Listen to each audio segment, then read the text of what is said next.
اکثر ہم معاملے کے صرف ایک رخ کو دیکھتے ہیں، لہٰذا دوسرے رخ کو ہم مثبت طرح سے لیں تاکہ لوگوں کے ساتھ زیادتی اور ان کی حق تلفی نہ ہو۔ دوسروں سے متعلق ہمیشہ اچھا گمان رکھیں۔ ابن القیم رحم اللہ فرماتے ہیں کہ انسان کے لیے خود اپنے اعمال کی نیتوں کا جاننا مشکل ہے اور وہ دوسروں کی نیتوں کے بارے میں فیصلے صادر کرتا پھرتا ہے۔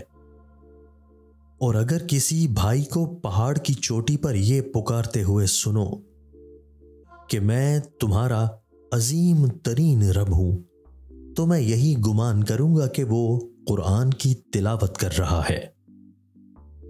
ایک بزرگ فرماتے ہیں کہ اگر میں کسی بھائی کو اس حال میں دیکھوں کہ اس کی داڑھی سے شراب کے قطرے ٹپک رہے ہیں تو میں یہی حسن ظن رکھوں گا کہ کسی اور نے اس کی داڑھی کے اوپر شراب اونڈیلی ہے۔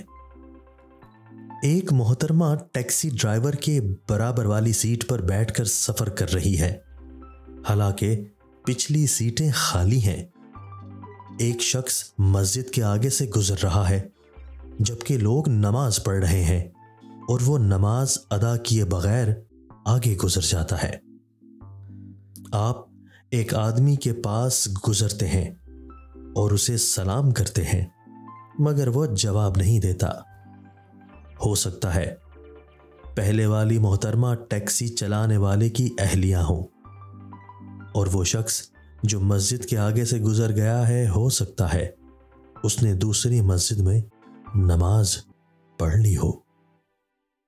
اگر اس ویڈیو میں پیغام آپ کو اچھا لگا تو ہماری ویڈیو کو لائک کیجئے، ویڈیو کو دوستوں کے ساتھ شیئر کیجئے، ہمارے چینل کو سبسکرائب کیجئے اور بیل آئیکن دبا کر آل نوٹیفیکیشن آن کر لیجئے تاکہ ہماری ہر نئی آنے والی ویڈیو آپ کو بر وقت مل سکے۔ شکریہ۔